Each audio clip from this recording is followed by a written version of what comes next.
اعوذ باللہ من الشیطان اللعین الرجیم بسم اللہ الرحمن الرحیم۔ شب بیداری نہ کرنے کے کیا نقصانات ہیں؟ ایک انسان رات کو بیدار نہیں ہوتا ہے، اللہ کی عبادت نہیں کرتا ہے، تہجد گزاری نہیں کرتا ہے، صلاۃ اللیل یعنی نماز تہجد کو نہیں پڑھتا ہے۔ خوب اس کے نقصانات کیا ہیں؟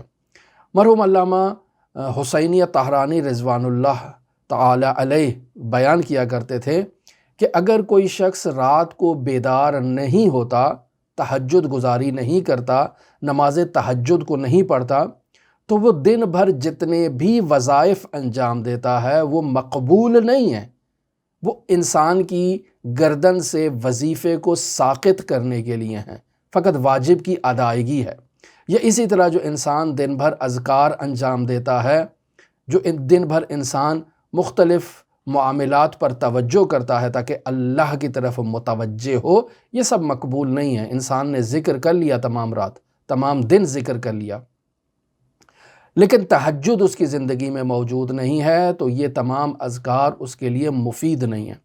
حتیٰ مرحوم علامہ حسینیہ طہرانی ایسے افراد کے لیے جو چلہ کرتے ہیں، مثلا آپ نے معاشرے میں دیکھا ہوگا کہ وہ افراد جو ریاضات شرعیہ کو انجام دیتے ہیں، ذکر اذکار کرتے ہیں، چلہ نشینی کرتے ہیں، 40 دن تک فلاں ذکر کرنا ہے، فلاں عمل کرنا ہے، فلاں کام انجام دینا ہے، اور یہ کام تمام کے تمام جو چلہ نشینی کی جا رہی ہے وہ اللہ کے تقرب کے لیے کی جا رہی ہے۔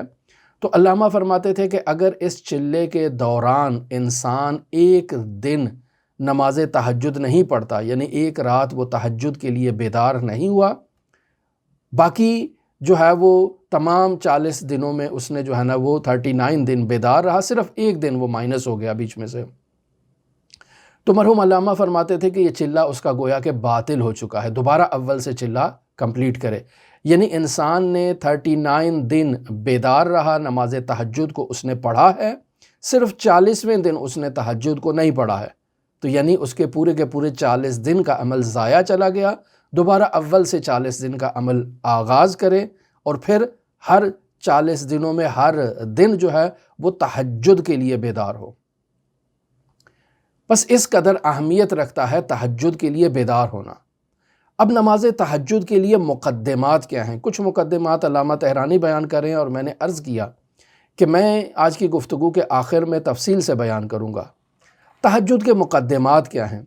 تہجد کے لیے یعنی رات کو نماز تہجد کے لیے بیدار ہونے کے مقدمات خود انسان کے اپنے اختیار میں ہیں، انسان مجبور نہیں ہے، خود انسان کو یہ امور انجام دینا چاہیے تاکہ وہ تہجد کے لیے بیدار ہو۔ پہلا کام علامہ فرما رہے ہیں کہ رات کو جلدی انسان سو جائے تاکہ صبح تہجد کے لیے بیدار ہو، اور انسان کوشش کرے کہ اپنی غذا کو اپنی خوراک میں کمی لے کر آئے۔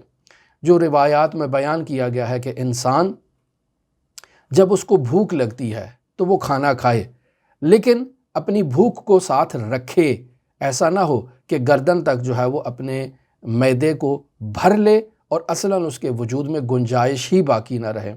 ایسا انسان جو صبح ناشتہ کرتا ہے، دوپہر کو کھانا کھاتا ہے، رات کو کھانا کھاتا ہے، لیکن ایک ایسے انداز میں کھاتا ہے کہ گردن تک اس نے اپنے وجود کو غذا سے بھر لیا ہے، تو ایسا انسان یقیناً تہجد کے لیے بیدار نہیں ہو سکتا۔ پس تینوں اوقات میں جو انسان کھانا کھا رہا ہے، تو ہمارے بعض عرفاء کی یہ روش ہے کہ دن میں صرف 2 دفعہ کھانے کی تاکید کرتے ہیں، اور مستحب بھی یہی ہے کہ انسان صبح جو ہے وہ ناشتہ کرے اور رات کو کھانا کھائے، دوپہر کو انسان کھانا نہ کھائے۔ یہ نہ کھانا مستحب ہے، اگر انسان اس استحباب پر عمل کرے تو بہت اچھا ہے۔ لیکن کہ ایک انسان سے بھوک برداشت نہیں ہوتی ہے، تو جو اس کو بھوک لگے تو وہ کھائے، لیکن اپنی بھوک کو باقی بھی رکھے، اس کو مکمل گردن تک اپنی جو معدے کو نہ بھرے، تاکہ یہ اگر انسان اس طرح سے پرخوری جسے فارسی زبان میں کہا جاتا ہے، یعنی زیادہ کھا لینا، یہ زیادہ کھانا انسان کے لیے نقصان دہ ہے۔ جہاں انسان کی جو صحت کے لیے جو معاملات ہیں، اطباء کی تعلیمات کی روشنی میں انسان اگر مطالعہ کرے تو وہاں بھی بیان کیا جاتا ہے کہ یہ انسان کے لیے نقصان دہ ہے اور مضر ہے، اور انسان کے بدن میں سستی ایجاد کرتا ہے، کاہلی ایجاد کرتا ہے، اور نتیجتاً انسان صلاۃ اللیل سے بھی، نماز تہجد سے محروم ہو جاتا ہے۔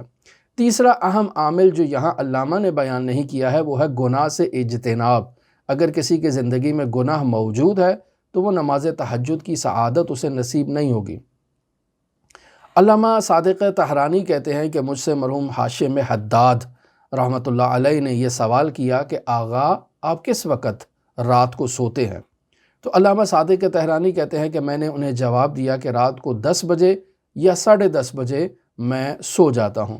تو مرحوم ہاشم حداد نے کہا کہ اس وقت اگر آپ سوتے ہیں تو پھر تہجد کے لیے آپ بیدار نہیں ہو سکتے، آپ کے وجود میں تھکاوٹ ہوگی، کسالت ہوگی، آپ بیدار نہیں ہو سکتے ہیں۔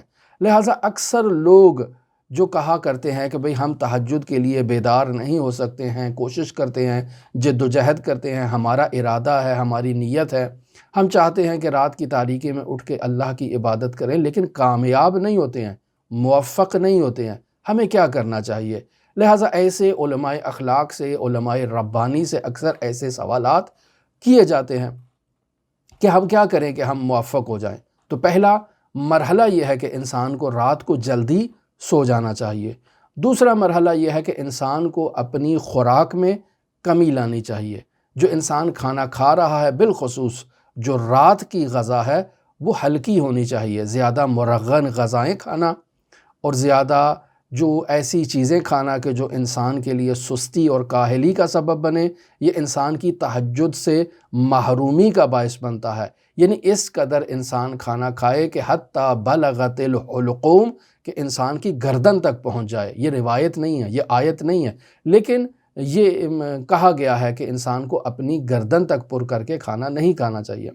پھر نماز تہجد تو کیا، اگر ایک انسان حتی بلغت الحلقوم کا مصداق بن جائے تو صرف تہجد سے محرومیت اس کے نصیب میں نہیں ہوگی، بلکہ یہ نماز فجر سے بھی محروم ہو جائے گا اور اسے فجر کی بھی سعادت نصیب نہیں ہوگی۔ دعا گو ہیں خداوند متعال منجی عالم بشریت حضرت صاحب العصر، صاحب الامر، صاحب الزمان کے ظہور میں تعجیل فرمائے اور ہمیں حضرت کے اصحاب و اعوان و انصار کی فہرست میں شمار فرمائے۔